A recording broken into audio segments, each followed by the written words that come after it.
Lights, camera,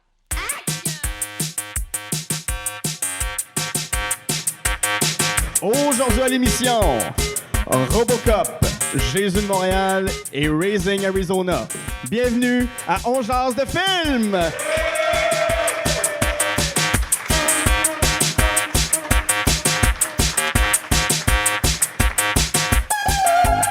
Bonjour à tous et à toutes, bienvenue en Jase de film. Mon nom est Guillaume Saint-Cyr. La formule est bien simple. Pendant 1 heure, on va s'entretenir de 3 coups de cœur de mon invité. Et aujourd'hui, c'est avec énormément de plaisir que je reçois un grand cinéphile. C'est aussi un ami, vous le connaissez pour Les Pic-Bois, Box Office, Décideret. Et vous le connaissez dans la vie parce que c'est un des plus beaux gars du monde. Mesdames et messieurs, faites beaucoup de bruit pour accueillir Dom Massy!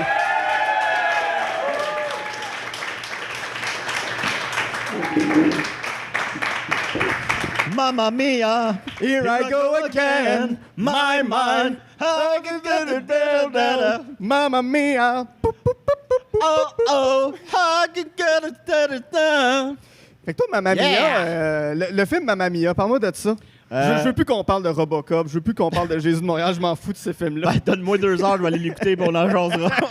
Toi, t'es un fan de ABBA, je crois.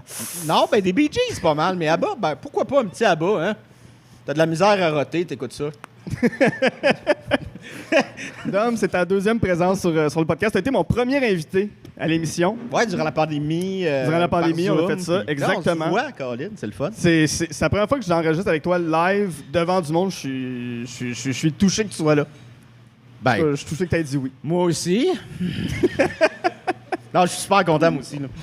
On a des belles conversations de cinéma dans la vie de tous les jours. Ouais, fait ouais, qu'on ouais. aussi bien de les enregistrer. Salut, Matt. Exactement. C'était quoi pendant dans les dernières semaines, les films que tu as vus? Qu'est-ce qui t'a marqué? Hey, j'en ai vu pas mal, mais je me souviens pas. Attends un peu. L'homme d'Encino, t'as vu The Jerk? Non. Attends un peu. Qu'est-ce que j'ai vu? Ben, je peux te dire ce que j'ai acheté aujourd'hui. Vas-y. Parce qu'on était avec les films dans le cabanon au marché Saint-Michel, puis il y a comme plein de DVD, plein de VHS. Puis là, je m'accumule des VHS pour avoir des affaires qui servent à rien chez nous. Puis là, quand j'étais jeune, mon collègue en humour et ami, Maxime Gervais, à chaque fois qu'on allait dans un club vidéo, puis on passait devant la pochette jaune du film Les Stupides, il passait puis il me disait toujours « Ça, c'est pas mal stupide, ça. » Il l'a fait pendant 20 ans, puis là, j'ai trouvé le VHS, je l'ai acheté, puis je vais lui donner à sa fête. Ah, ben là, tu l'as pas tout de suite? Ben, c'est en mars, puis il coûte pas l'émission. OK. C'est quand ça fête? C'est le 30 mars, en même temps que Céline Dion. Ah, ben... Ben, ils ont les mêmes jambes, hein? c'est vrai, très longue et poilue. Ben là, je sais pas, là. Là, j'ai pas les moyens de me battre contre Céline Dion, là, encore, là. Ah, Même pas le- si jamais René du Haut du Ciel veut m'envoyer une mise en demeure, je suis prêt à l'accepter. C'est un défi, René! On va rentrer dans ta liste, d'hommes, avec ton Ben oui. premier film qui est Robocop, réalisé par Paul Verhoeven. C'est un film de 1987. Ah non, moi, je voulais parler du remake. Ah bon, ben, désolé. Hey, On par va- applaudissement, y en a-tu qui l'ont vu, le remake de Robocop? C'était-tu bon? Regarde-les, là, ça n'a pas de l'air du monde heureux, ça, là. Non, ben non. Ça, Qui est ça- pas pire, mais qui relange pas l'original. Ben, c'est une bonne... C'est écoutable, mais pas une vidange. OK. Bon, ben, ça me paraît nuancé comme critique. Ben oui, c'est ça. Mais allons pas là. Qu'est-ce que t'aimes de Robocop? Ben, Robocop, c'est un film que j'écoute à chaque année, mais vraiment à chaque année. Il y a comme une histoire par rapport à l'écoute de ce film-là qui est particulier dans ma vie aussi. Mais c'est toute l'aura du premier Robocop que je parle. Le deuxième, il est comment t'as dit ça tantôt? C'est pas une vidange, mais il est pas... Il clenche pas le premier. Il est écoutable. Puis le 3, il est étonnamment pas si pire. C'est Ah bon? un film de Noël. Ouais, c'est un film de Noël. C'est un film de Noël. Ben, tu sais, Robocop aussi a le droit d'avoir des cadeaux. Qu'est-ce qu'il demande, Robocop, au Père Noël? De l'huile. Mais ouais, Robocop, c'est toute l'aura qui entoure de ce film-là. C'est un film extrêmement violent. Visuellement, il est beau. J'aime la photographie de Robocop. Et Robocop, je l'écoute encore aujourd'hui d'une seule manière, en VHS. OK. J'adore le grain de la VHS. Ben, en DVD, il est pas pire aussi, mais c'est pas le genre de DVD de film que j'achèterais en 4K. J'aime ça quand c'est sale. J'aime ça quand c'est... Tu vois le grain. Il y a Détroit aussi, que ça va bien, l'espèce de côté granuleux de la caméra. Et la première fois que j'ai vu Robocop, c'est pour ça peut-être que ça m'a marqué autant, c'est que Robocop, c'est pas un film d'enfant, mais à l'époque, on dirait que ceux qui prenaient les décisions, là, les grands génies du monde, ils faisaient, il y a un robot, puis c'est un policier, les enfants vont aimer ça. Fait qu'ils créaient des jouets et tout. Et je me souviens que j'avais peut-être 5 ans. Puis je voulais écouter Robocop, puis mes parents disaient, mais non, tu n'écouteras pas Robocop, c'est trop violent.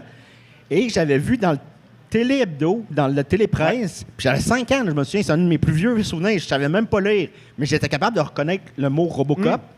Et il jouait à 6 h du matin à un poste pour enfants, genre. Mais, à Canal Famille à 6 h du matin. Non, pas Canal Famille, mais tu sais, c'est un poste anglophone, mais qui faisait jouer des... Tu sais, là, c'était juste des dessins animés de genre 6 h à 9 h, le samedi puis le dimanche. Puis c'était juste des annonces de jouets, là. Puis les jouets, ils étaient écœurants parce qu'il y avait comme... Mettons, t'avais comme le truck de G.I. Joe avec toute la base, puis des petits arbres, puis ça venait pas avec le jouet. Fuck no. Non, ben non. Là, après ça, tu jouais avec le jouet sur le tapis semi-long, là. Ouais. C'est moins hot. Mais... fait que je me souviens que j'ai écouté Robocop tout seul dans le salon du sous-sol. Mes parents pensaient que j'écoutais comme genre des films pour enfants, des émissions pour enfants. Oh, ouais. Mais c'était fucking Robocop. Fait que le gars qui meurt dans l'acide... Hey, ça, c'est intense. C'est encore une des morts les plus intenses. Est-ce que vous vous souvenez du gars qui meurt dans l'acide dans Robocop? OK, bois ta bière, puis je vais te le dire après. Ben, le gars, là... Colin. Main d'applaudissement pour le gars qui vient de caler sa bière pour se faire raconter... Ce gars-là a calé une bière pour se faire raconter un gars qui se fait détruire par de l'acide. Je salue ton dévouement. Parce que c'était de l'acide qui était dans ton verre. Je t'ai bien eu à la casquette. Bon. Mais non, c'est ça. En gros, c'est la mort la plus violente. Ben, une des morts les plus violentes du cinéma, à l'époque du moins. C'est un des truands qui veut tuer Robocop. Là, on l'haït, c'est un trou de cul. Ben, Robocop, il fonce dedans avec son char, qui est déjà un pas pire châtiment. Mais lui, il revole comme dans une espèce de barrique d'essence qui lui coule dessus, d'acide, qui lui coule dessus, et on le voit littéralement fondre. Mais il fond, là, tu sais, ses joues fondent, ses oreilles fondent, ses cheveux brûlent. Là, il devient comme genre... tu sais, genre, comme s'il se vidait de l'intérieur. Puis là, il y a un autre char qui revole dessus. Là, il explose littéralement en sang partout, puis en lambeaux, puis en chair, puis tout. Bon appétit, tout le monde. Il est-tu content d'avoir calé sa bière, tu penses, là? Ah oui. Il va aller la vomir dans 2 minutes. Ben là, c'était bien dégueulasse. Pourquoi j'ai bu autant de bière pour ça? Mais toi, tu l'as vu à quel âge, à peu près, Moi, j'ai Robocop? vu ça. Moi, c'est drôle parce que je me souviens qu'il avait passé à la télé. Ouais. Puis mes cousins le regardaient, mais tu sais, c'était genre, oh mon Dieu, c'est Robocop. Tu sais, c'était le film, puis eux autres aussi, il y avait plein de jouets. Puis mes parents voulaient pas qu'on regarde des films violents. Puis ils m'avaient dit, mais là, c'est violent. Puis j'avais dit, pouvez-vous l'enregistrer? Mon père a dit, j'ai regardé 15 minutes, puis c'était violent, fait qu'on te l'a pas enregistré. Puis j'étais comme, ben là, je voulais voir Robocop. C'est un phénomène quand même plus que Terminator, je pense, pour les enfants de notre génération. Ben, du moins, tu sais, des fois, les phénomènes sont pas pareils aux États-Unis qu'au Canada, au Québec. Mais c'est vrai qu'au Québec, me semble, Robocop, c'est plus populaire à notre âge que Terminator. Ouais. Mais ça a plus l'air d'un jouet. Terminator, c'était genre, ça, c'est pour adultes. C'était marketé, c'est pour adultes. Il n'y avait pas de jouet Terminator, mais Robocop, il y en avait plein, là. Puis la mort de Murphy, mais il est-tu mort, Murphy? Est-ce qu'on peut parler de la mort de Murphy? Il y a quand même un 2 puis un 3. Ouais, non, au début. Pas Robocop, Murphy. Murphy, Parce que Murphy, c'est le policier qui crise dans Robocop. Puis, mais il garde sa conscience. Fait il garde sa conscience. Il y a un qu'il est bras pas qui est à lui aussi, je pense. Ouais, fait qu'il n'est pas tout à fait mort. Il y a comme son âme qui reste dans un âme? Est-ce qu'un robot a un âme? C'est 21 grammes, l'âme. Le gars avec la casquette, y a-tu un... C'est 21 grammes? Ben, selon le film... selon le film 21 grammes. Tu peux te faire un acid party avec 21 grammes, là. C'est vrai. Mais non, mais c'est ça. Puis mais sa mort en tant que policier, c'est aussi une des morts les plus violentes. Moi, ça m'a traumatisé parce que comme vraiment des policiers... Ben, le policier se fait tuer par des truands, là, des truands en casquette. Ouais, toi, tu sors. Puis ils prennent... Je pense que la première fois, je voyais quelqu'un se faire tuer au cinéma. J'avais genre 5 ans, fait que pas au cinéma, mais dans un film. Ouais. Et les méchants prennent un plaisir sadique, mais ils rient à gorge déployée, ils défoncent la main, ils tirent dans la tête, sa tête explose, puis ils rient, puis ils font du fun, là, ils font des bruits avec leur carabine. Là. Tac, tac, tac, tac, tac, tac, tac, tac, tac, tac, tac, pow! Ouais. C'est traumatisant. Et ça me fait encore le même effet. Là, j'ai 37, puis... Non, on va avoir 37 dans un mois. Mais ça me fait encore le même effet de va pas là. On dirait à chaque fois que j'écoute le film, je dis Chris, rentre pas là. Tu vas te faire défoncer. C'est un père de famille, un mari. Il a l'air d'être du bon policier. D'ailleurs, ils le mettent là parce qu'ils savent que c'est violent et que c'est un bon policier. Ouais. Fait qu'il y a une chance qu'il se fasse tuer. Et là, ils vont avoir le matériel source pour Robocop. Ouais. Donc, même la police est corrompue. Tout est corrompu. C'est un détroit tout est sale. Mais c'est comme Robocop, c'est 20 ans, 20 ans, 30 ans en avance sur l'ère Trump. Ben, c'est exactement C'est ça. en fait. exactement l'ère Trump ça, hein. de movie. Genre, Trump a l'air d'un méchant de Robocop. Puis on doit pas être loin d'avoir des Robocop dans la société. Là. Ouais. Tu sais, ça s'approche. Les drones, toutes ces affaires-là. Les drones. Hey, toi, la casquette, qu'est-ce que tu connais? Attends, Des robots à deux pattes. on peut-tu y brancher un micro? Les robots à mitraillettes. Où c'est que t'as vu ça? Oui, mais là, on parle de la vraie vie, là. On parle des vrais Robocop, ceux qui vont avoir des émotions, des sentiments, puis qui vont demander des cadeaux à Noël. Hey, si boire, ça va coûter cher, hein? Ah, non, mais regarde, là, il n'y a aucun pays qui a le budget pour ça, là. Ben ouais, ça va arriver à un moment donné. Aux États-Unis, c'est sûr que ça Ouais, arrive. c'est sûr. Puis un robot, va-tu être raciste? Ça dépend qui est le programme, on le voit dans Robocop. Ah oui, c'est vrai, hein? Et là. Alors, on en a-tu des problèmes qui s'en viennent? Lâchez-moi la pandémie. Ouais, occupez-vous de Robocop. Qu'est-ce que tu vois dans le film aujourd'hui que tu voyais pas quand tu étais petit? Ben, tout l'enjeu, bien sûr, social, la corruption à la mairie. Parce que, dans le fond, le sous-texte, c'est que Détroit est une ville qui est en train de pourrir et détruite par le cancer de la criminalité.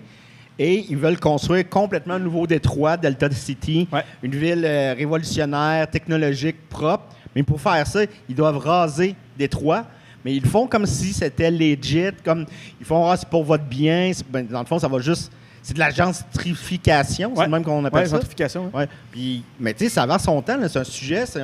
Parce que c'est pas vrai que c'est un film décervelé, Robocop. C'est extrêmement intelligent. Mais beaucoup de gens pensaient que c'était stupide quand on était petit. Tu sais, que c'était juste le film du robot qui tue du monde avec de la violence, mais c'est beaucoup plus profond que ça. Qui avait comme le plus gros taux de kills dans un film à l'époque, je crois. Fait que ça, fallait pas le voir parce que ça tue du monde. Oui, exactement. C'est cette époque-là. Là. Mais c'est extrêmement brillant, la corruption à la mairie, la corruption chez les policiers. Tu sais, quand on est jeune, les policiers, c'est pas corrompu. Là. Ouais. C'est pur, un policier. C'est sûr que moi, j'ai compris ça plus à l'adolescence, le sous-texte, mais c'est finement écrit. Aussi, ce qui est hot, c'est les news.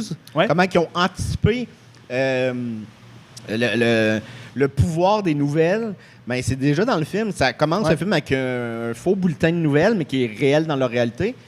Et ils présentent comme des catastrophes, mais quasiment comme un contexte de jeu télévisé. Là. Aujourd'hui, la forêt amazonienne a encore brûlé. Puis les bandes annonces, il y a des fausses bandes annonces. C'est comme sur des cœurs mécaniques, mais des cœurs artificiels robotisés, mais que ça te coûte une fortune. Fait qu'encore une fois, c'est comme un peu le service de santé à deux vitesses. Les enjeux qui s'en venaient ont été décriés dans Robocop avant son temps. Ouais. Et ça, c'est brillant. Puis, même si t'es un kid, même si t'es traumatisé par la violence, ben tu l'aimes le film, même si tu comprends pas tout le sous-texte. Non, donc ça, c'est une réussite quand tu es capable de mêler tous ces genres-là et que c'est organique. Parce que c'est organique, le premier Robocop, là, tout se tient. Moi, je changerais pas. C'est pour ça que je trouvais ça bizarre, un remake, parce que ce genre de film, t'as pas besoin de remake. Non, c'est ça, c'est encore pertinent aujourd'hui, puis c'est mieux, c'est meilleur année après année, Robocop. Puis je veux savoir aussi, je trouve que dans l'approche de Paul Verhoeven avec son art, c'est toujours... Ça a toujours l'air niaiseux, un film de Paul Verhoeven. Ça a toujours l'air d'être l'affaire qui tient sur 2 pages, puis c'est hyper profond. Puis je trouve dans ton approche de l'art avec les Pic-Bois, il y a ça dans votre approche. Ça a l'air niaiseux, la presqu'île jazz, mais ça parle de d'autres choses. Sexto, ça parle de d'autres choses. Comment tu approches ton art? Comment tu fais pour mettre des messages dans ce que tu fais? Sans nécessairement dire qu'il y a des messages, mais il y a une profondeur quand même. Dans le dernier show que vous avez fait au Théâtre Sainte-Catherine, où est-ce que c'était l'histoire des Pic-Bois, c'était hyper touchant, tabarouette. Puis on voyait quand même les couilles à Maxime. C'était mes couilles à moi. Maxime n'a jamais montré ses couilles. Non. C'était toi qui étais en couilles, c'est vrai. mis en torse, ça va chier. N'importe qui a été au glissade d'eau s'est mis en torse ici. Moi, j'avais les... puis Maxime, il aime ça, les glissades d'eau. Quand j'avais fait à Valleyfield, parce que c'est une série de shows qu'on faisait un peu partout dans le Québec, et quand on faisait le numéro, en gros, c'est le numéro où on parlait la fois que Maxime m'avait prêté ses bobettes sales, parce que mes short shirts faisaient en sorte que mes 2 couilles sortaient. Puis c'est arrivé pour vrai. Fait que là, sur scène, j'avais mes 2 gosses qui sortaient de mon pantalon. Puis là, je fais ça à la Factory à Valleyfield, un super beau café-bar. Je vous conseille de... Si vous passez dans le coin, allez là, c'est super cool. Mais la manière qu'on joue, on joue et en face de nous, il y a le public. Et derrière, il y a une espèce de grosse porte de grange que tu peux ouvrir l'été. Comme ça fait de l'air, puis c'est le fun. Et là, il y a une descente de police pendant que j'ai 2 gosses sortis en face de la Factory. Fait que là, moi, je suis sur scène, il me voit, là. Ben là, il y a un gars avec 2 gosses. Bon, on va s'occuper des trafiquants de drogue. Après ça, on va aller chercher le gars avec les 2 gosses. Mais ouais, des beaux souvenirs. Mais ouais, non, dans le fond, comment on aborde nos sujets, c'est que moi, je pense que n'importe quelle situation, une situation, on peut la voir sur plusieurs angles. On essaye de voir le côté humain, puis dans l'humain, il y a beaucoup de conneries. Ouais. Donc, tu sais, puis je dis ça comme si j'en faisais pas partie. J'en fais partie. Je suis con à chaque jour, Puis c'est de même qu'on écrit ça, nous autres. Ouais. C'est pour ça que, mettons, la Presqu'île Jazz, oui, c'est comme des jokes de mon oncle qui nous font même pas rire, nous autres. C'est le fait qu'ils ne se communiquent que par des jokes de mon oncle tout le temps. À un moment donné, durant le show, on apprend qu'il y en a un qui dit « Moi, c'est Mel ». Puis l'autre qui dit « Ah, tu t'appelles Mel? » Ça fait 30 ans qu'ils sont amis et qu'ils ne connaissent pas leur nom. C'est juste pour parler un peu... souvent, on se parle pour rien dire. Tu sais, l'espèce de vide, des fois, de la conversation. Puis aussi, ces gens-là n'évoluent pas. Ils ne changent pas. Puis ça me fait peur parce que plus en vieillissant, tu sais, je connais pas la nouvelle musique, moi. Ouais. C'est con, là, mais tu sais, je suis encore accroché à ABBA. Oui. Mais puis c'est de même qu'on l'avait écrit un petit peu, c'est la peur de il faut évoluer, il faut écouter le changement, il faut toujours s'informer sur notre environnement. Parce que si on ne finit pas, on va devenir comme la Presqu'île Jazz. Puis moi, j'ai bien peur. Tu sais. Ouais, je comprends. Ben, c'est ça. Puis c'est pour ça que je faisais le lien avec Paul Verhoeven, parce que, tu sais, Starship Troopers, ça a l'air du film le plus tata de monde qui vont dans l'espace pour gonner des espèces d'araignées géantes. Mais il y a un gros sous-texte sur les dérives fascistes qu'un gouvernement peut amener, puis l'espèce de pureté de la race. Puis je pense que c'est un réalisateur que t'aimes bien, Paul Verhoeven. Ouais, mais même le casting, tu sais, le casting de Starship Trooper, qui est aussi également un film très violent. Là. Oui. Plus même que Robocop. C'est le casting le plus cheesy au monde. C'est Casper Van Der Beek, Ouais, Van Der qui Beek. est un acteur là, qui est juste une carte. Une face. C'est une face, là. C'est une carte d'hockey. Il n'a pas de talent, c'est pas un bon acteur, mais il est juste comme, OK, c'est un adolescent typique mettons, de... Comment ça s'appelait la série Beverly Hills? Là? Ouais. Tu sais, c'est comme l'ado américain qu'on a dans un sitcom. Ouais. T'avais Neil Patrick Harris, qui était Dr. Doogie. Dr. Doogie, justement, un autre sitcom qui était extrêmement populaire aux États-Unis. Puis Dennis Richard, ben, c'est comme la pitoune un peu générique des films d'action et tout. Puis ça, c'était voulu de sa part parce qu'on lui a reproché, t'es ton casting, il est comme moyen. Non, il voulait bâtir comme si c'était un sitcom. Il voulait comme bâtir une ambiance de c'est des gens d'à côté de nous qu'on crisse dans l'espace en disant qu'ils vont devenir citoyens, mais qu'ils vont se faire tuer. Ouais. Puis Stanley Kubrick avait fait la même chose avec Full Metal Jacket. Ah ouais. Il voulait avoir le gars, tu sais, le jeune qui jouait dans tous les films de John Hughes. Le roux, là? Non, pas Emilio Estevez. Non. Il y a comme 3 noms, là. Ouais, c'est Michael... Michael... La personne qui connaît ça, Breakfast Club. Breakfast Club. T'as un Le petit cellulaire, mec. la casquette, là? Non, il est trop sous. Comment le gars qui fait le Joker? Le Joker? Hein? Oui, le Ah. gars qui il était supposé de faire le Joker. Il était supposé de faire Guignol, Sergent Guignol en français. Anthony Michael Hall. On a une bonne réponse ici. Hey, toi, ton podcast, c'est tantôt. Anthony Ouais. Michael Hall. Bon, je vais lui lancer un muffin durant son soin. Ça va le calmer un Ben petit oui. peu, le petit Ah Anthony. ouais, parce que là, il a reçu ses applaudissements. Il est fier comme un coq. Regardez-les. Mais Kubrick Dégueulasse. voulait prendre cet acteur-là parce que la génération, mettons, de cinéphiles qui allaient voir Full Metal Jacket, ils ont grandi en le voyant adolescent. Puis ils voulaient nous faire comprendre que c'est des adolescents qu'on a envoyés à la guerre du Vietnam, qu'on a envoyés à Boucherie. Finalement, c'est pas lui qui joue le rôle parce qu'il y avait eu un conflit d'horaire, mais c'était ça le plan de départ. Puis je trouve ça génial. Là. Ouais. C'est comme si, mettons, tu prenais le casting de Watatatao, puis je niaise même pas. T'sais, mettons, tu prends le casting de Watatatao, puis tu... OK, c'est Les eux autres qu'on jumelles envoie. Fraser, vous allez vous faire gonner. Ben ouais, ben tu sais, c'est à peu près ça. Puis tu fais comme, OK, c'est troublant pareil. C'est ça qui est arrivé à l'Amérique, tu sais, aux États-Unis. C'est ça. Ils ont envoyé leur enfant se faire tuer dans un pays éloigné, étranger, qu'ils ne connaissaient du tout. Que personne, à peu près aux États-Unis, peut te pointer sur une carte, là, en plus. Ben moi, je pense que c'est en bas de l'Italie, mais en tout cas... C'est au... Ouais? Ouais, me semble. Ouais, c'est au sud. Ben, genre, t'as l'eau, puis à côté, c'est ça. Moi, j'ai déjà été au Vietnam sur le pouce, fait que j'imagine que... Attends. Ouais, c'est ça. Ouais, ça marche. ça marche. Ça marche. Ça marche. Tu prends le Détroit, là, ben, tu passes par Détroit, la ville de Robocop, puis Mais, t'arrives. donc, c'est ça, Full Metal Jacket aussi, Starship Trooper de Paul Verhoeven, c'est ça aussi, c'est que tu prends ce qui semble être un film de science-fiction pour adolescents niaiseux, et il est très profond, extrêmement même dans la manière, comment on appelle ça, les costumes, son design. Ouais. Ça rappelle la Gestapo, ça rappelle un peu l'art nazi. Puis c'est brillant, ça aussi. Puis ça avait été très, très, très controversé à l'époque. Même qu'il y a eu des pays, je pense, qui l'ont censuré, le film, à cause Possible. du look. Mais Tu sais, quand tu vois les araignées, tu fais, ouais, mais qu'est-ce que ça donne des tuer? ben, parce que les autres, ils essayent de nous tuer aussi. Fait que un moment donné, Non, je sais, mais comme, ils débarquent là avec tout leur tank, puis toute leur machinerie, puis ils font juste gonner tout le monde, puis tu te dis, ouais, mais rendu là, les araignées font pas le poids, là. ben, ils gagnent le premier combat. C'est vrai, les araignées. c'est vrai, Ouais. ils gagnent. c'est Ils vrai. ont des trucs. Les araignées, là, si tu araignées, peux là, en tuer une, tue-la tout de suite, parce qu'elle va te tuer, toi. Elle va amener sa famille. Ouais, moi, je m'inquiète pour toi, la casquette, parce que tu ris, mais je veux pas que tu ris. Je veux que tu... En passant, là, je veux pas que vous pensiez que je l'étais mettre. Là, on a du fun, là. Oh, non, je veux pas te... Mais, non, mais c'est ça. Puis c'est un film jumeau, en plus, Starship Trooper. Avec. Moi, j'adore les films jumeaux. Puis Oui. je suis moi-même un jumeau. Mais C'est vrai. Starship Trooper, il est basé sur le même livre qui a inspiré Alien 2. Ah, ouais. Ouais. Donc, c'est... Je savais pas ça. Ouais, c'est de... Ah, je me souviens pas comment il s'appelle le livre, mais c'est le même... c'est le même canevas. Puis quand tu regardes les deux films, c'est à peu près la même chose. C'est une Ah, équipe ouais. de militaires qui débarque sur une planète extraterrestre avec des créatures tueuses. Là. Ouais. Puis c'est à peu près le même look aussi. Donc c'est dans un film jumeau. Il y a plein de films jumeaux. Mais même. un qui est plus ironique, puis l'autre qui est plus sérieux. Ben, dans les deux cas, il y a un sous-texte. Il y a un sous-texte, mais Verhoeven, il est plus dans l'ironie. Dans l'ironie, ouais, non, plus t'as caché, raison. ouais. Puis Aliens, il est plus... mais Alien est un film jumeau aussi. Je te donne la chance de trouver Avec Dune. Non. Non? Ah, tu restes- Le premier Alien? Le premier Alien. Il y a un film jumeau que tu penses pas... Y en a-tu qui savent? C'est quel le film jumeau d'Alien? Oh, il y en a un écoute, qui je suis en train de... réfléchit, là. Annie Hall. Non, pas Annie Hall. Ben là, je sais pas, moi, je cherche des films de 79 dans ma tête. Où est le gars? Les gendarmes et les extraterrestres. C'est un vrai film, ça? Ouais. Tabarouette. Avec Louis de Funès. Je pense que je viens de trouver un nouveau tatou. Je sais pas Non, c'est c'est quoi. Halloween de John Carpenter. Parce que le premier film de John Carpenter, ça s'appelle Death Star. C'est un film un peu étudiant.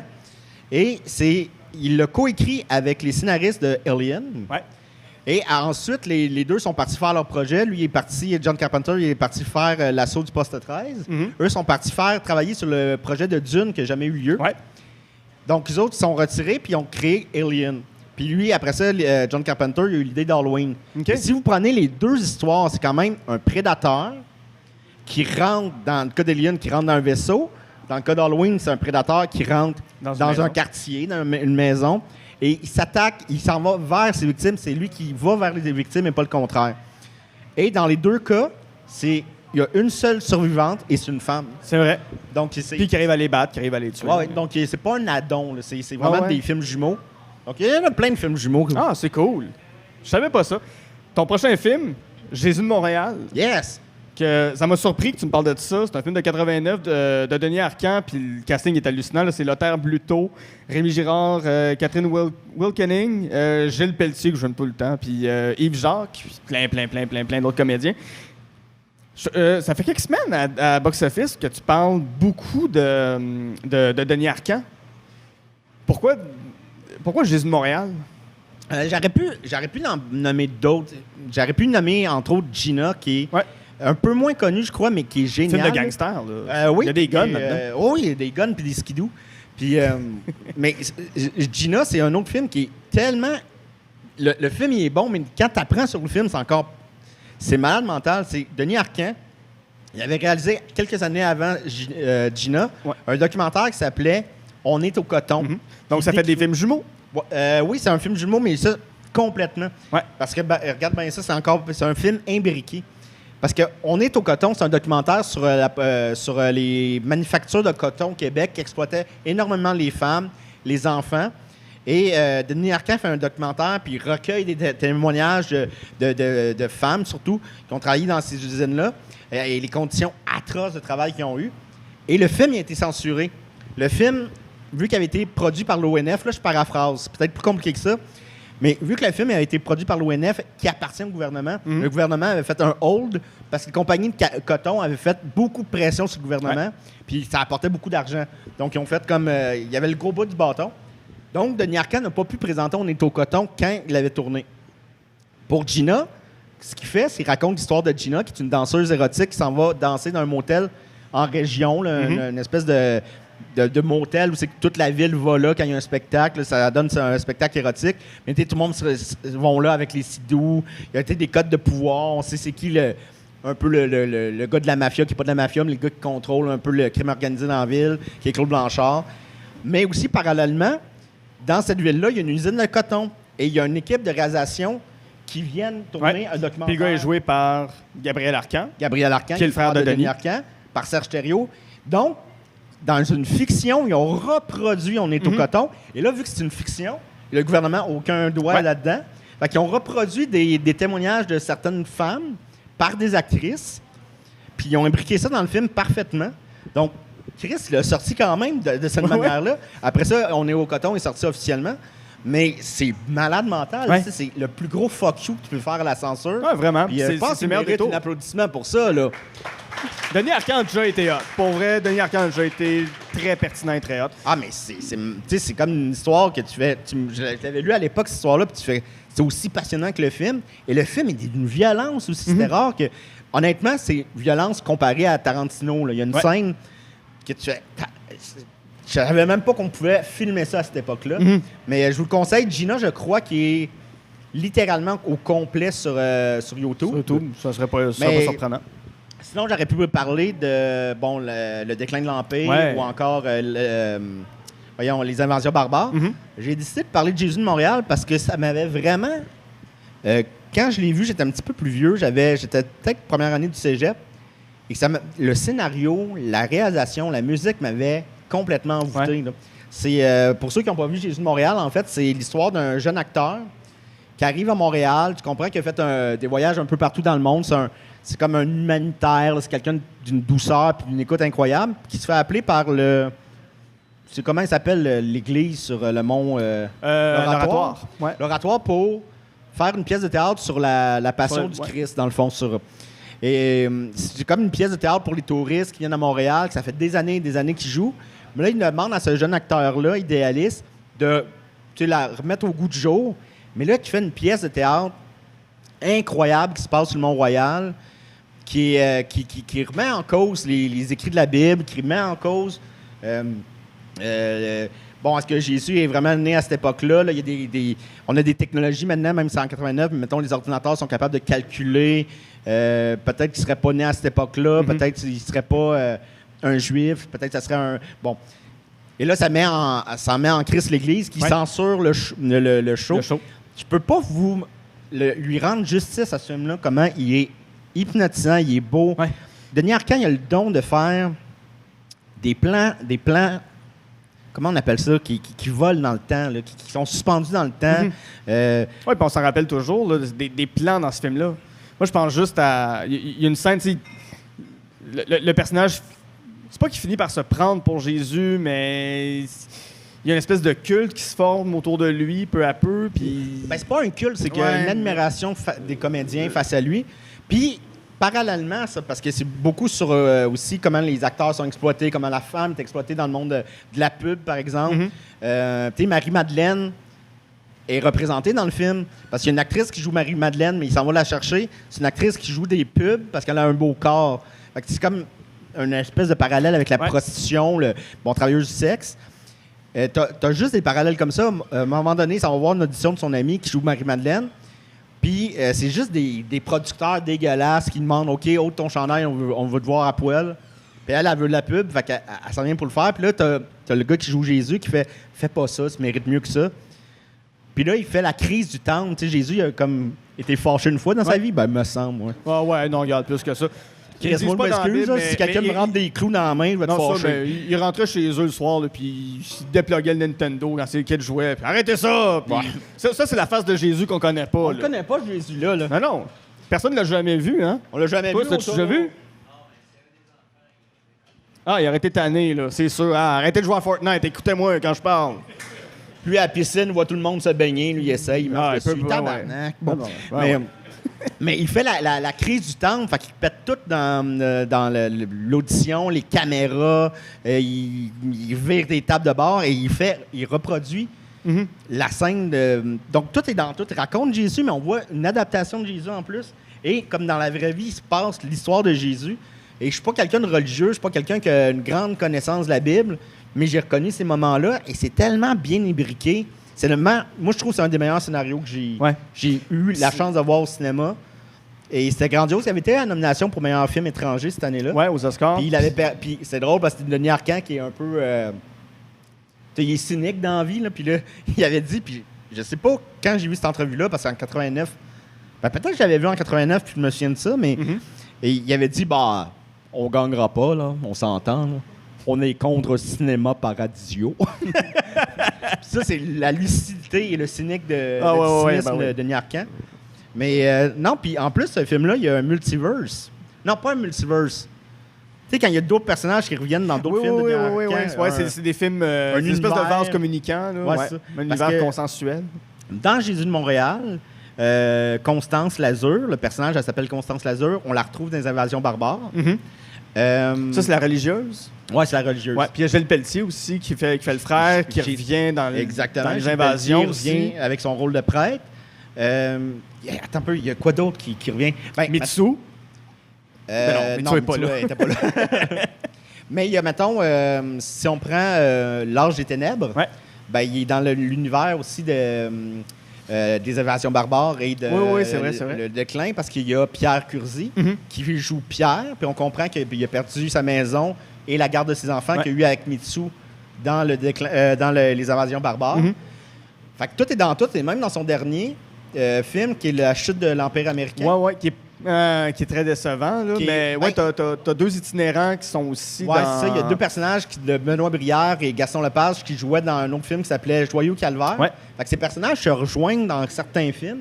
C'est vraiment intéressant. Puis même si le dernier, La chute de l'Empire américain, pire titre ever, d'ailleurs. Mais c'était pour attirer les foules, mais j'aime ça quand même, ce film-là, parce que je me dis, c'est peut-être un de ses derniers ou avant-dernier. Puis quand Denis Arcand va mourir... inquiète-toi pas, c'est pas tout de suite. Non, c'est ça. On a du temps, là. Peux-tu lui donner un Kleenex, s'il te plaît? Mais quand Denis Arcand va mourir, honnêtement, il n'y en aura plus de cinéma comme ça. Il n'y en aura plus de cinéma avec un dialogue qui se peut pas.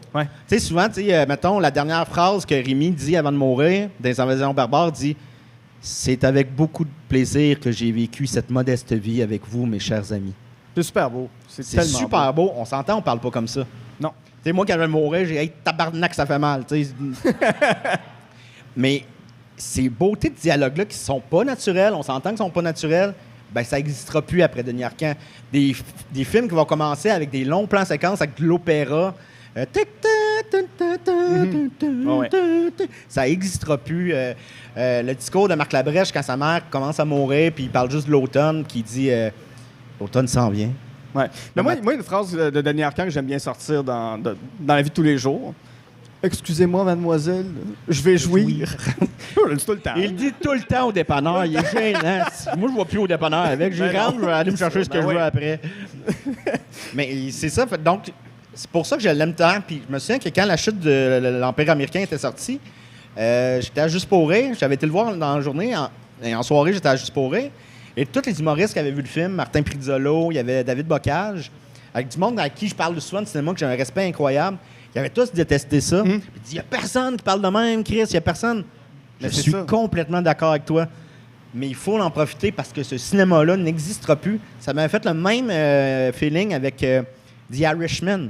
The Irishman, j'ai pleuré à la fin parce que c'est une lettre d'adieu. Pas Scorsese va sortir d'autres films. Il y a 3 productions qui s'en viennent. Mais ce genre-là de film de gangster à la Goodfellas qui a été souvent copié, jamais égalé, il y a quelque chose que Scorsese a compris dans ce milieu-là et de la manière de faire ce genre de film-là.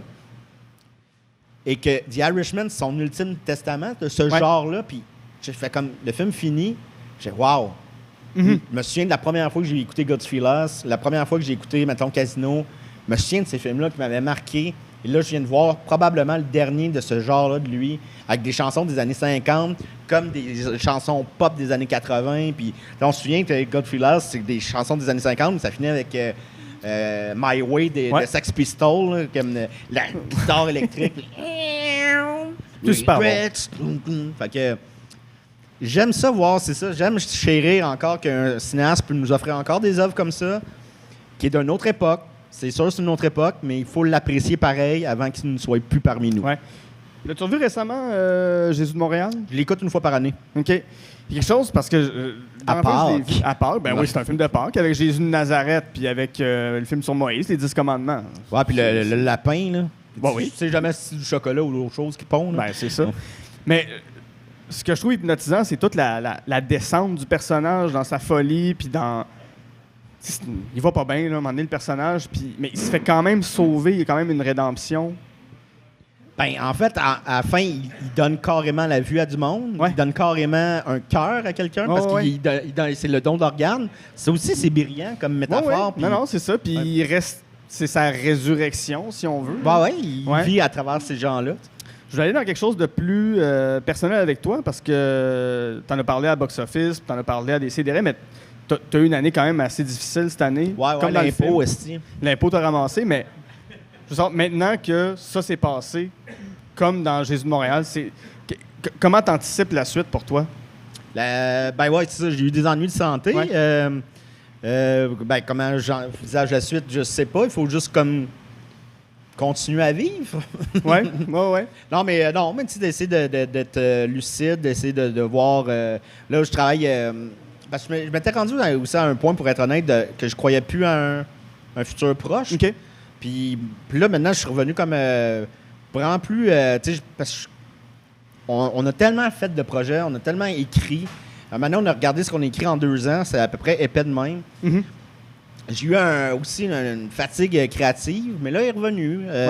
Puis je me donne le droit aussi que peut-être ça va revenir à un moment donné, cette fatigue créative-là. Il faut la vivre. Puis aussi, je pense que ce qui est cool aussi quand on est fatigué créativement, il faut aller vers quelque chose qui ne tente pas. Mettons, j'ai jamais écouté, je sais pas.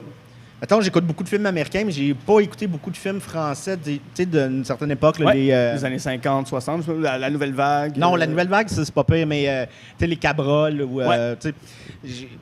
Donc, tu sais, d'aller vers quelque chose que tu n'as jamais écouté, que ça t'a jamais tenté d'écouter, pour découvrir quelque chose de nouveau. Puis c'est Robert Lepage, je pense, qui disait ça, quand il avait écrit la trilogie des Dragons. Mm-hmm. Il avait écrit parce qu'il dit, moi, je viens de Québec, je suis francophone, je parle français. C'est quoi qui est le plus éloigné de moi? Bon, ben, la Chine. Ouais. Fait qu'il a écrit un conte sur la Chine, puis j'avais trouvé ça brillant. J'avais trouvé ça vraiment brillant, puis le fun sur la créativité. C'est très bien dit. Je veux te dire, je suis avec ce que tu as pu vivre aujourd'hui, cette année, tes ennuis de santé, je suis tellement heureux et ému que tu sois ici aujourd'hui. Ah, ben, t'es bien fin. Puis ça me touche beaucoup que tu sois juste ici avec nous. Fait que je suis content de t'avoir dans ma vie. Je pense que tout le monde est heureux.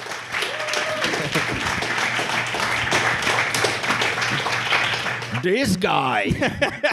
Merci, man. Je sais comment parler aux hommes. Ouais. Je te ramène chez nous après. Bon, là, j'avais des plans, là, mais... Ah, non, t'en as plus.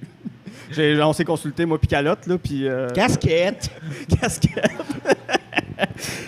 Ton dernier film, je suis tellement content qu'on aille là, Raising Arizona. Par applaudissement, qui a vu Raising Arizona? Yeah! Qui peut chanter le thème de Raising Arizona? Non! Toi, tu peux le faire, Dom, le thème d'Arizona?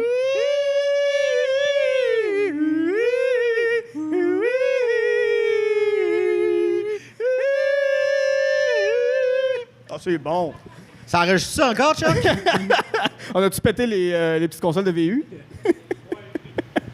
Quand ma petite Scandinave m'a vu, que j'ai regardé avec un peu de barbe. Tout le monde! Ça voulait dire, veux-tu m'aider à monter ma chaise Ikea? Bon. Non, François Pérusse, connaissais pas plus ça. Ben là, Ben là, Raising Arizona 2 en 2. Chez Greenberg, Et on apprend nos enjoliveurs. Je te fabriquerai, ma belle, une boîte à mal sculptée d'une bouteille d'eau de Javel. Toi et moi, nous vivrons heureux. Et voilà notre vie à deux.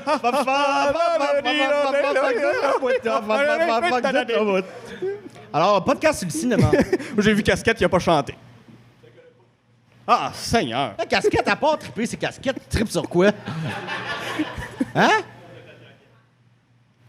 T'es quoi? Stanley Kubrick. Ah ouais, mais là, ça te fait pas un gros CV, là. Hein? Robocop. Ben ouais, on vient d'en parler. Chris, moi Ben aussi, oui, je connais c'est ça. Robocop, il vient d'en parler. Ah. Ouais, il te reste un film pour que tu m'impressionnes à nouveau, casquette. Il va dire Jésus de Montréal. Ah, ben oui. Non, mais Raising Arizona, c'est un film des frères Coen qui sont personnellement mes réalisateurs favoris. J'aime tous leurs films. C'est des génies. À chaque fois, ils se renouvellent. En ordre, ils ont fait Blood Simple, Raising Arizona, Miller's Crossing, Miller's Barton Crossing, Fink. Après ça, Hot Sucker Sucker Proxy, Proxy. Fargo, Big Lebowski, Oh Brother, Where Art Thou, The Man Who Wasn't There, Ouais, Intolerable Cruelty. The Lady Killers, No Country for Old Men, A Serious Man, Burn After Reading, voyons, Chris, The True Grit. La balade de Buster Scruggs. Bon, il y a Bon! Yeah! ça, c'est casquette. Merci, Casquette. Puis, non, c'est des tu sais, le mot est souvent utilisé, mais Ouais. dans ce cas-là, Inside c'est Llewyn Davis, qu'on a oublié. Inside Llewyn Davis. Qui est mon préféré, mais... Ah, bien, sa vie ressemble pas mal à ce que j'ai vécu pendant 3 ans. Là. Ah ouais, Genre, hein? aller dormir à gauche, à droite, parce qu'on n'a jamais... En tout cas. Ouais. Mais c'est des génies. Je pèse le mot, c'est des génies. Et Raising Arizona, c'est pas le premier film des frères Coen que j'ai vu. Il est sorti en 84. Mais je ne connaissais pas. Moi, je ne viens pas d'une famille qui écoute des films. Mes parents, c'est plus des mélomanes. Mais les films, je les ai découverts tout seul. Tu sais, j'allais au club vidéo, puis je mangeais pas la semaine à l'école pour pogner l'argent que mes parents me donnaient pour manger, pour aller 2 fois au cinéma le Wow. samedi, puis me louer 3 films après. Avant qu'on entre juste sur Raising Arizona, c'est quoi le premier Coen que tu as vu? Ça doit être Fargo. Ouais. Ou Big Lebowski. Un des Ça deux. marque, hein? Le premier film des Coen que tu regardes consciemment. Moi, ça a été Les Killers, fait que Ouais, c'est je pas- l'ai effacé un peu, le souvenir. Là. C'est leur C'est son moins film où bon, est-ce que ouais. Tom Hanks joue le colonel Sanders. Là, Ouais, c'est ouais. un peu, c'est un Il y a peu ça. un là. des frères À part Wayne. à part les frères Portelan, je connais personne qui aime ça. Là. C'est comme, il ressemble au frère... Il ressemble au gars du colonel, c'est bon. Le film, il est bon à s'en lécher les doigts. Simon Provence me parle tout le temps de ça. Hey, j'ai le goût d'aller manger au PFK. Ouais, ça devait être Fargo, Big Lebowski, c'est dans cette période-là. Et Fargo, ça m'avait beaucoup déstabilisé parce que c'est quand même. Tu sais, c'est à l'époque que c'était le cool, un film, il devait être cool à la Tarantino, là, Ouais. tu sais, stylisé, de la toune. Puis Fargo, tout est drabe, là, Ouais. c'est à l'hiver. C'est blanc longtemps, le Tu sais, film. là. les manteaux sont ocre, les voitures sont ocre. Ouais. Tout le monde a l'air triste ou très banal. C'est tellement... C'est exigeant pour quand j'avais... Je sais pas j'avais quel âge, j'avais peut-être 12 ans, 96 ou 12 ans. Mais j'ai loué... Mais j'avais quand même adoré ça. Après ça, Big Lebowski, que j'avais capoté. Et là, j'avais lu dans un dictionnaire de cinéma, OK, ils ont fait tel film. J'avais pogné Raising Arizona. Ouais. Je l'ai mis dans mon VHS à l'époque. Et j'ai capoté, j'ai jamais capoté comme ça. Ah, OK, on peut faire ça. On peut faire des films comme ça. On peut réaliser une histoire aussi éclatée, mais avec des thèmes, justement. C'est encore un film que... En gros, l'histoire, c'est... On suit Hitchhike McDonough, qui est joué par Nicolas Cage. Oui, il en a fait des bons films. Oui. Non, mais c'est un acteur hallucinant, C'est Nicolas Cage. Ça, là, c'est... Il est jamais plate à regarder. Ça, Non. Même si le film est mauvais, lui, il y a quelque chose à regarder dans son jeu. Ah, oui, mais c'est plate qu'il aille pas... Parce qu'il a joué avec les meilleurs réalisateurs, Ouais. Nicolas Cage, tu sais, les frères Coen, Martin Scorsese. Il a joué avec Spike Jonze. tu sais. Ouais, avec tout le monde. Ça devrait il devrait jouer plus avec ces genres de réalisateurs-là qui sont capables de sortir le meilleur de lui, de son jeu décalé, de sa folie que le réalisateur de Ghost Rider 2. Là. Ouais, mais en même temps, des fois, ça donne Vampire's Kiss. Ouais, c'est quoi qui fait à un moment donné que ça... A, B, C, D, E, F, G. Puis il fait juste l'alphabet en criant. Il crie l'alphabet. Ben, il savait pas qu'il était filmé. Fait que Raising Arizona, c'est ça, c'est Hitchhike McDonough qui sort avec Frank McDormand. Puis ils veulent avoir un bébé, mais Hitchhike, c'est un ancien criminel, mais tu sais, un bandit gentil. Genre, dans le fond, il faisait des dépanneurs qui des guns. Le gun, il est jamais chargé, puis il dit tout le temps. Il est juste un peu... c'est un bon petit diable. C'est un bon petit diable, tu sais, qui est pas trop malin, mais qui est pas niaiseux non plus. Il a pas eu d'éducation. Donc, le film, ça commence, il se fait arrêter 3 fois à 3 moments différents. Et c'est à ce moment-là qu'il rencontre sa future femme, qui est la policière qui l'arrête. Donc, ils deviennent un couple. C'est magnifique. C'est tout en musique tout le long. La musique de banjo, ça joue beaucoup sur qui reprend Beethoven aussi. La musique de banjo au début, c'est... T'as oublié une tâche. Ouais, c'est ça qu'ils disent dans le film. Ben ouais. Mais, donc là, eux, ils sont en couple. Ils veulent avoir un enfant, mais ils ne peuvent pas avoir d'enfant parce que Ed, la femme, est stérile. Donc, ils veulent en adopter un, mais ils ne peuvent pas parce qu'il a fait de la prison. Hitchhike a fait de la prison. Donc, ils apprennent qu'il y a Arizona quelque chose près... Nathan, Arizona. Nathan, Arizona. Ah ben oui, parce que l'autre, c'est Nathan Junior. Nathan Junior. Nathan, Arizona a eu 7 bébés. Sa femme a donné naissance à 7 bébés d'un coup. Puis ils disent plus que ce qu'il nous en faut. Ouais. Donc, eux autres, de manière... Ils se disent, OK, on va aller pas kidnapper un, on va aller voler un bébé pour l'élever comme si c'était notre bébé. Ils en ont déjà 7, on va en avoir 6. Ils verront pas la différence. Ça paraît lourd, ça paraît dur comme... Parce que la prémisse, ou contre ça, c'est une histoire d'horreur. Tu sais, voler un bébé, c'est une histoire d'horreur. Mais c'est drôle, c'est touchant. Mm-hmm. C'est une grosse allégorie aussi sur la paternité. Il y a même du fantastique dans le film qui est introduit dans le monde des rêves et tout, mais qui est pas... le monde des rêves vient dans le monde réel, c'est ça. Parce que l'espèce de gars qui est pourchasse en moto, c'est pas clair s'il a tué des bébés, puis ou pourquoi il est là. Mais il vient du rêve de H.I., puis il se retrouve dans le vrai monde. Là. Ouais. Mais tout ça est extrêmement organique et on arrête... C'est drôle, c'est fou. Il y a une séquence de poursuite parce que Hitchhike a volé des couches. Il fait juste voler des couches. Ben Chris, t'as comme 3-4 policiers qui courent après avec des petits gros guns, gros comme... gros, puis... Et gris. Et gris, oui, il faut le dire. Ah oui. les fusils. Ouais, les fusils sont gris. Puis là, les policiers tirent de partout. Ils rentrent dans un supermarché. Il tire partout, les pots, ça vole. Là, il y a un chien, à un moment donné, qui le voit courir. Fait qu'il part à courir après Hitchhike. Là, un autre chien qui voit le chien courir. Fait que là, t'as une dizaine de chiens qui rentrent dans la course. Ça dure 10 minutes. C'est la folie. Puis là, c'est du banjo encore qui joue avec la chanson qu'on vous a chantée au début, qu'on va pas refaire. Mais ça marche, tout marche. Et à la fin, c'est un film que je pleure. Puis tu me connais, casquette, le gars le plus macho que tu as vu. Là. Ouais. Puis je pleure à chaque fois parce qu'à la fin, il y a une séquence. Puis je veux pas trop en dire. Puis il est sur Disney+, je crois. Ou Netflix. Sauf erreur, un des deux.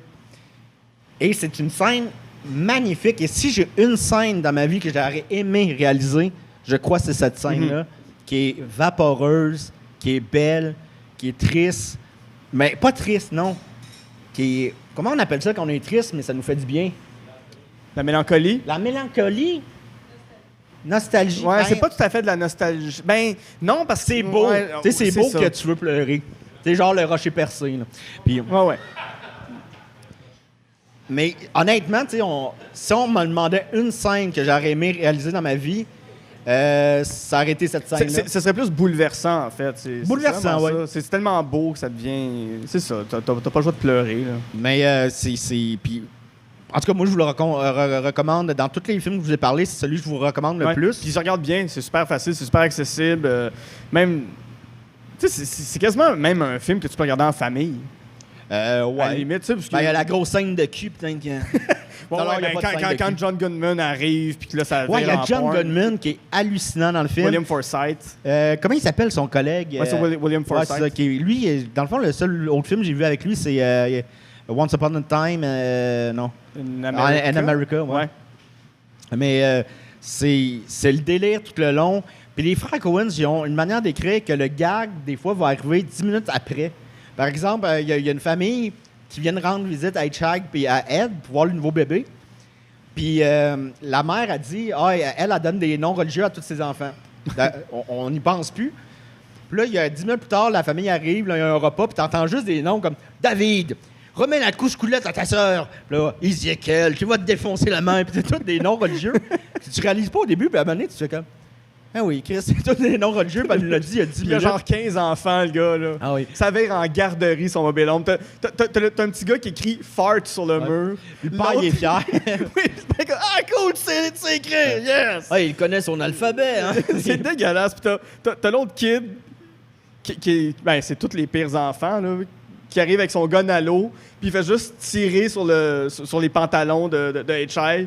Puis il est comme « You wet yourself, you wet yourself! Daddy, Mr. H.I. wet himself! » Va-t'en! T'es le pire petit gars! Il sait plus quoi faire, puis... Mais c'est ça la beauté de tous les films des frères Coen, de tous les films des frères Coen. Oui. Toute cette scène-là mène à ce gars-là, qui est son ami de job, qui est juste venu avec tous ses enfants pour dire à H.I. « Attends-tu qu'on te fasse un foursome avec nos femmes? » Toute la scène, c'est juste un gars qui est là pour avoir un plan cul avec la blonde de son ami. Il est épouvantable, ce personnage-là. Puis il est là, genre 15... Même pas 15 minutes, il est là, genre 3 minutes dans le film, puis... Puis en plus, les frères Coen, il n'y a aucun personnage qui est lisse, qui est fade. Même si on le voit 3 minutes, ils vont rajouter des détails. Par exemple, lui, on le voit 3 minutes, mais on sait qu'il est raciste. C'était pas obligé qu'il soit raciste, ça sert à rien qu'il soit raciste. Mais on sait qu'il n'aime pas les Polacs. Ouais, les Polonais, ouais. Les Polonais. Mais ça sert à rien, mais oui, ça sert de quoi? C'est ça, un personnage... Si vous avez vu The Big Lebowski, il y a un personnage qui est joué par John Turturro qui s'appelle Jesus. Oui. Qui, au début, c'était juste son adversaire au bowling. Puis un des frères Coen a dit « Ouais, mais un adversaire au bowling, c'est pas un personnage, ça. » Fait qu'ils l'ont rendu pédophile. Ouais. Puis il y a juste une mini-séquence de lui. Tu sais, le gars, là, il est dans son saut de bowling. Il y a une espèce de net sur la tête, puis il se la pète, là. Tu sais, il se la joue vraiment, genre, moi, je suis Monsieur Big Dick Energy dans la place. Puis quand on le présente, c'est sur Hotel California, mais des Gypsy Kings. Des Gypsy Kings, puis il liche sa boule, puis... c'est ça, tu sais, comme, il met sa boule dans une serviette, puis il fait juste la nettoyer à la hauteur de ses testicules. Puis il y a juste un 3 secondes de lui où est-ce qu'il a de l'air du nerd, le plus nerd, ben, casquette, tu le reconnaîtrais, là. Il a de l'air d'un de tes amis. Écoute-les pas, casquette. Mais là, non, t'es beau. Il y a eu des mauvaises nouvelles tantôt, là. Il doit de l'argent à la bibliothèque. Ouais. 47 cents. L'impôt va me ramasser. Faites-le fronter, là. Mais tu vois qu'il fait juste cogner à une porte parce qu'il faut qu'il aille voir tout son voisinage pour dire qui est un prédateur sexuel puis un pédophile. Puis ça ajoute rien au film, mais ça ajoute à la psychologie du personnage puis pourquoi on doit l'haïr, ce Jesus-là. Ah, puis c'est brillant. Quand je dis qu'aucun personnage n'est laissé au hasard, Jesus, il y a un partenaire de bowling. Il n'y a pas une réplique. Il ne dit pas un mot dans le film. On le voit encore moins que Jésus. Chris, on sait qu'il s'appelle Seamus. Puis on se souvient tout de sa face. Genre. Il dit rien, il a une petite moustache, une coupe en brosse, un petit polo gris, puis il est tout le temps à côté de Jésus. Mais il dit rien. Mais il y a un nom, puis on se souvient du nom, Chris. Puis, des fois, j'écoute un film de 2h30, le héros, je me souviens même plus comment il s'appelle. Non, c'est ça. Puis le film se passe en 91, ça a été tourné en 97-98, Ouais. mais le film se passe en 91 pendant l'invasion du Koweït, ou la guerre en Irak, la première guerre en Irak avec le père Bush. Puis l'employé qui nettoie les chaussures au bowling ressemble à Saddam Hussein. Puis un moment donné, le dude de Big Lebowski fait un rêve où est-ce que c'est Saddam Hussein qui donne des souliers. Mais quand tu le vois plus tard, tu fais comme... Mais c'est un sosie de Saddam Hussein, ce gars-là. Il n'y a rien qui est laissé au hasard, comme tu dis. Ah non, y a rien c'est comme... parfait, leur film. Encore dans Big Lebowski, mais dans Raising Arizona, ça m'a fait tous les films des frères Coen, c'est comme ça. Big Lebowski, bon, le dude, c'est un gars, il fume du pot, il joue au bowling, il boit des White Russian. Ben, Chris, c'est Julien Bernatchez. C'est Julien Bernatchez. Ce qui fait de toi Donnie ou ce qui fait de toi... Bon, je serais de Walter, ouais. Walter, ouais. Mais, ouais, c'est ça, là, il s'en va chercher une peigne de lait. Il est en robe de chambre grise, en sandales, puis il marche. Mais Big Lebowski, c'est un peu un film... C'est une comédie, mais sur une base de film noir d'enquête. Tu sais, c'est à Los Angeles, comme Chinatown. Il a vraiment comme repris les codes de ce film-là, mais dans une comédie.